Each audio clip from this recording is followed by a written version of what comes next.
All right, thank you, Nara and Prasad. Well, ladies and gentlemen, going ahead, up next we have speakers.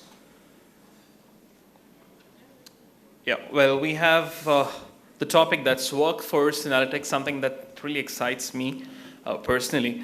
I'm not sure how many of you all love it, but yes, we have a talk on workforce analytics, and that's going to be given by a team from Deloitte. Ladies and gentlemen, a quick introduction for the speakers.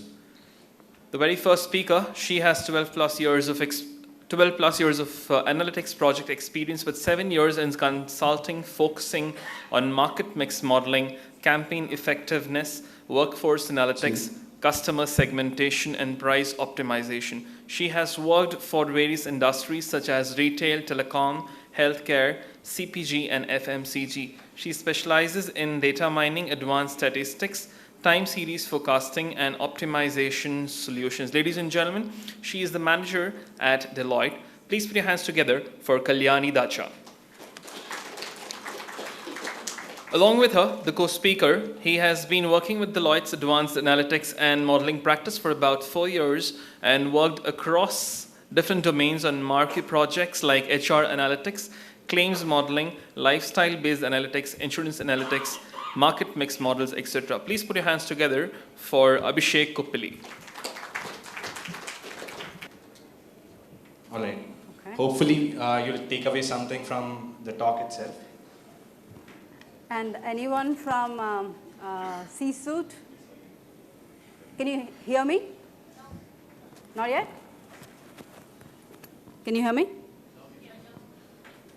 Now you can hear. Okay, great. Anyone from C-suite? Any CHROs or anyone from C-suite here? No? Okay. Any of them who are nearest to the C-suite? Okay, we have a B who is near to the C-suite. Okay, so we are going to start off with this session. Firstly, thank you for attending, taking your time out this afternoon. Before we dwell into the workforce analytics, I just want a quick check. So how are you feeling this afternoon? I can't hear you. How was the food? How was the food quality? I can't hear. I can't hear still. In the range of 1 to 10 scale, as an analytics person, I would say, how would you rate it? How many 6? How many 8? How many 10? No? So 1 is low and 10 is the highest. 6, average? That's what we are saying? Okay. Looks like some people are still sleeping. I just wanted to wake you up, shake you up a bit. Okay, anyway. So we are going to start off with workforce analytics. That is the topic for today's session. In this session, we are going to cover, I think this is close to my skin actually as well. So we are going to take you through the need for workforce analytics, why actually workforce analytics is needed, what is the actual need during this time. It was there long before, but why do we talk about this more often now than it was previously? That's what we are going to cover today, and also we are going to define the solutions which we have in workforce analytics, and carefully glance through the available resources, like data resources, which are available to model and as well as enhance the workforce analytics. And then we are going to take you through the case studies, which are mainly the projects which we have worked on, so that you can take away some information from them. So that is the idea where we are going to take you through. So those are the pointers we are going to cover today. So now, coming to the need for workforce analytics. So you see that a lot of hype is going on nowadays for workforce analytics. Why actually the workforce analytics is being coined right now? Why was it not earlier? Might be your question, right? So actually, why is there a need, specific need? Why generally people go for workforce analytics? If you see, all the C-suite, I was asking if anyone is from C-suite because generally the major questions lies from the C-suite, and the C-suite guys in general ask CHROs and HRs identifying what are the factors which are influencing my employees' performance. What are the safety measures which are being taken into consideration in the company? What are the strategies which are taken for recruiting? Are we losing any costs? Let us say if I'm introducing learning and development for a company, then are we losing out any costs? Are we rolling out these plans specifically for talented persons? How are we identifying? These are the major questions in general main C-suite guys have for any HR or talent persons. So these are the main questions. That's why we are getting onto the workforce analytics. If you see, major reason why the workforce analytics is being covered recently is because the data is growing exponentially. If you see, the trends in the marketplace have changed a lot. Now, the trends in the market space is more like the data is growing, everyone is having the data related to employees in their ERP system. In the ERP system, whole lot of data is available. It's a lot of worthful employee data which is available at your disposal. Are you using it? Those are the main trends. And other thing is like now people tend to work from home or tend to work from wherever they want. That is today's trend. Are we analyzing these factors? And also if you look at, are we planning enough? So the trend is, are you utilizing this data? Are you taking into account the current dynamics of the market?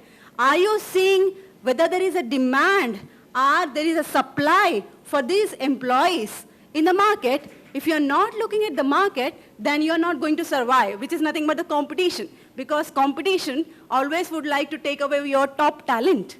So the top talent, you want to retain them. So given that, those are the major market trends which are prevailing in the market.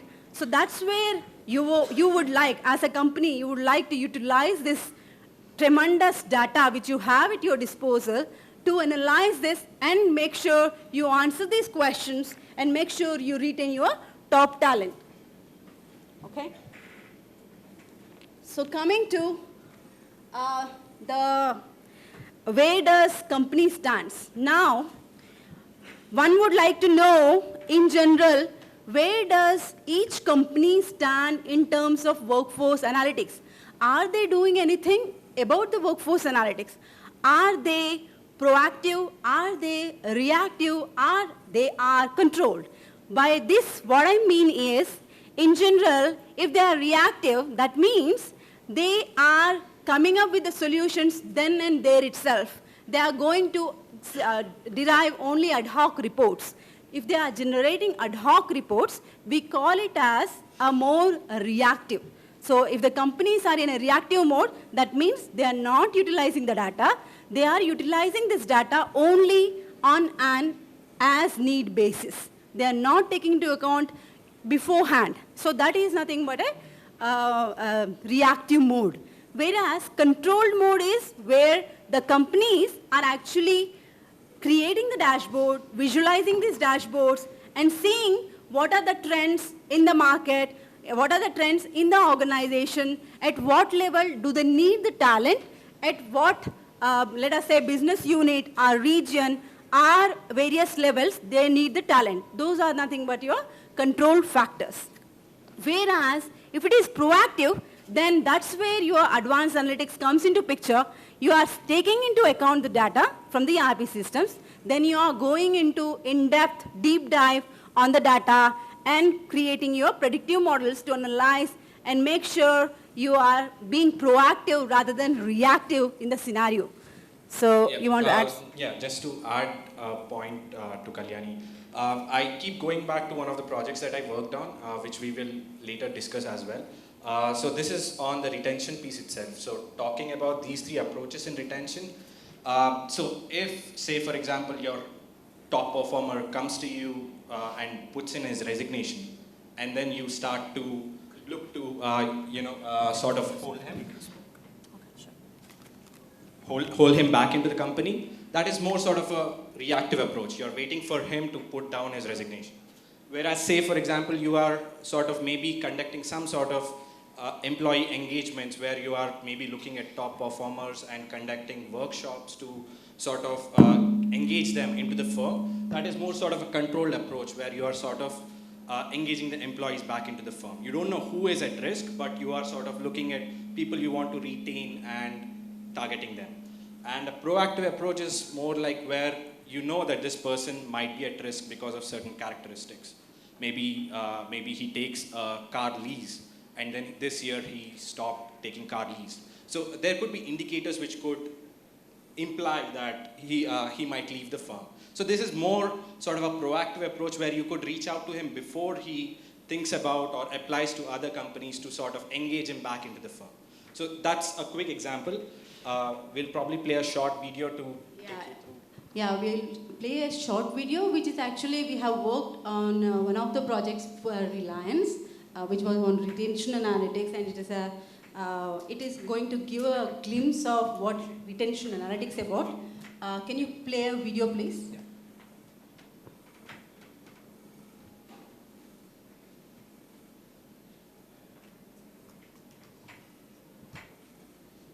The first one. Yeah.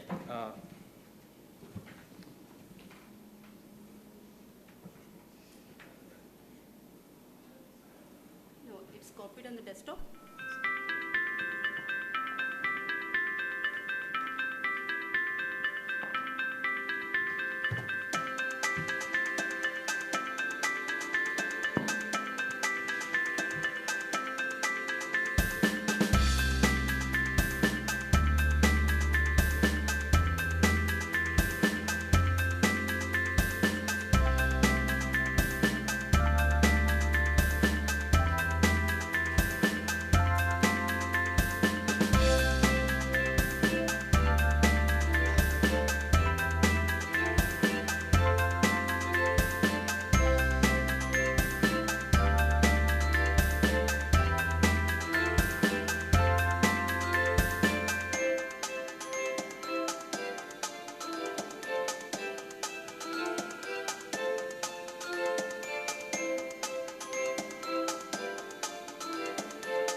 So if you looked at that video, it was more on retention analytics, and actually we had built a tool around the same so that companies can utilize that.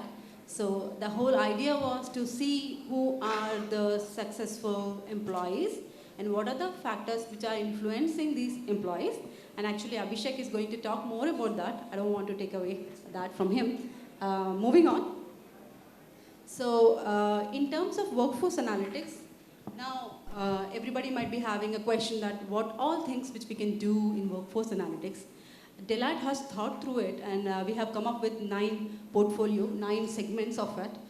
We say that in workforce analytics we can do retention analytics, how to retain the people and retain the top talent. That is one. The other one is recruiting. So basically HR faces a lot of resumes comes through HR. Now how do we finalize, select the resumes so that their work can be minimized, at the same time the right candidates are